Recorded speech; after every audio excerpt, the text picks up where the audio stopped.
हारिए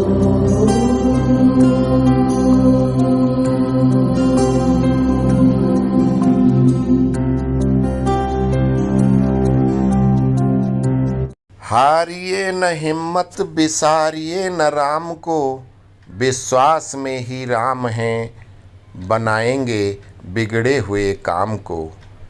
जय श्री राम मित्रों, स्वागत है आपका आदर्श धर्म सनातन धर्म यूट्यूब चैनल के प्रश्नोत्तरी कार्यक्रम में। आज का प्रश्न है श्री श्याम सुंदर गुप्ता का।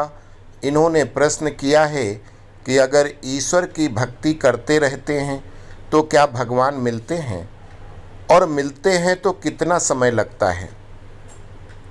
तो भैया गुप्ता जी, प्रत्येक काम का टारगेट बनाया जा सकता है जो आपको करना है, किंतु उसके परिणाम का टारगेट आपके हाथ में नहीं होता। इसलिए ये प्रश्न कि कितने दिन में कोई भी काम पूरा हो जाएगा मुश्किल है। और यहाँ तो ईश्वर की बात है, मिलने को ईश्वर तो किसी भी समय, किसी भी जगह, किसी भी रूप में आपको हमेशा ही मिलते रहते हैं। किंतु अगर आप ये कल्पना करें कि वो शंख चक्र गदा पद्य धारण किए हुए आपको वरदान देने की मुद्रा में आपके समक्ष हाजिर हो जाएंगे, तो यह एक महान भूल है। इसके लिए हजारों साल, कई जन्म तक तपस्या करने के बाद भी बड़े बड़े मुनि उनके दर्शन नहीं पाते हैं। बाबा तुलसीदास ने लिखा है कि जन्म जन्म मुनि जतन कराही, अंतराम मुख आवत नाही। किंतु अगर आप ईश्वर पे विश्वास करते हैं तो ईश्वर हमेशा साथ में रहता है और किसी न किसी बहाने आपकी सहायता भी करता है। इसके लिए आपको एक सुंदर कथा किंतु सत्य घटना के उदाहरण के साथ समझाने का प्रयास करता हूँ। तो एक अमीर इंसान थे, उसने समुद्र में अकेले घूमने के लिए एक नाव बनवाई थी। वो छुट्टी के दिन हमेशा नाव लेकर समुद्र की सैर करने निकल जाते थे। एक बार की बात है कि वो आधे समुद्र में पहुंच गए। अब वहां पर अचानक एक जोरदार तूफान आया। उनकी नाव पूरी तरह से तहस नहस हो गई, लेकिन वो लाइफ जैकेट की मदद से समुद्र में कूद गए और जब तूफान शांत हुआ तो वो तैरते तैरते तैरते तैरते एक टापू पर पहुँचे।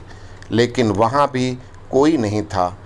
टापू के चारों ओर समुद्र के अलावा कुछ भी नज़र नहीं आ रहा था। उस आदमी ने सोचा कि जब मैंने पूरी जिंदगी में किसी का भी बुरा नहीं किया तो मेरे साथ ऐसा क्यों हुआ। उस इंसान को लगा कि ईश्वर ने मौत से बचाया तो आगे का रास्ता भी वो ही बताएंगे, क्योंकि उस इंसान को हमेशा ईश्वर पे बहुत विश्वास रहता था। धीरे धीरे वो वहाँ पर उगे झाड़ फल पत्ते खाकर दिन बिताने लगा।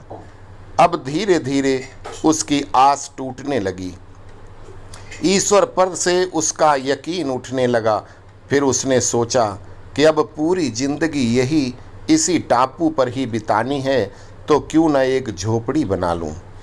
फिर उसने झाड़ की डालियों और पत्तों से एक छोटी सी झोपड़ी बनाई। उसने मन ही मन कहा कि आज से झोपड़ी में सोने को मिलेगा, आज से बाहर नहीं सोना पड़ेगा। रात हुई ही थी कि अचानक मौसम बदला, बिजलियां जोर जोर से कड़कने लगीं। तभी अचानक एक बिजली उस झोपड़ी पर आ गिरी और झोपड़ी धधकते हुए जलने लगी। यह देखकर वो इंसान टूट गया। आसमान की तरफ देखकर बोला, हे भगवान, ये तेरा कैसा इंसाफ है, तूने मुझ पर अपनी रहम की नज़र क्यों नहीं की। फिर वो इंसान हताश होकर सर पर हाथ रखकर रो रहा था कि अचानक एक नाव टापू के पास आई। नाव से उतरकर दो आदमी बाहर आए और बोले कि हम तुम्हें बचाने आए हैं। दूर से इस वीरान टापू में जलता हुआ झोपड़ा देखा तो लगा कि कोई उस टापू पर मुसीबत में है। अगर तुम अपनी झोपड़ी नहीं जलाते तो हमें पता ही नहीं चलता कि टापू पर कोई है। उस आदमी की आंखों से अनवरत आंसू झरने लगे। उसने ईश्वर से माफ़ी मांगी और बोला कि हे भगवान, मुझे क्या पता था कि तूने मुझे बचाने के लिए ही मेरी झोपड़ी जलाई थी। यकीनन हे भगवान, आप अपने भक्तों का हमेशा ख्याल रखते हो। आप मेरे सब्र का इम्तहान ले रहे थे, लेकिन मैं उसमें फेल हो गया। मुझे माफ़ कर दो प्रभु। वो ईश्वर अपने भक्तों से दूर नहीं है। उसे सब पता है कि अपने भक्तों को कब और कैसे क्या देना है। अपनी रहमतों की बरसात तो वो हर पल हर घड़ी 24 घंटे करते ही रहते हैं। बस कमी है तो हमारे विश्वास की। हमारा विश्वास ही है जो डगमगा जाता है। जब एक सांसारिक पिता ही अपने बच्चे को दुख तकलीफ़ों में नहीं देख सकता, तो जिस पिता ने उस सृष्टि की रचना की है, वो भला भगवान, वो प्रभु, वो परमात्मा, वो श्री राम अपने बच्चों के बीच में मझधार में कैसे छोड़ सकता है, तकलीफ़ में कैसे छोड़ सकता है। दिन चाहे सुख के हों या दुख के, प्रभु अपने भक्तों के साथ हमेशा रहते हैं। तो इसीलिए हम यही कह सकते हैं, हारिए न हिम्मत, बिसारिए न राम को। अस्तु। जय श्री राम।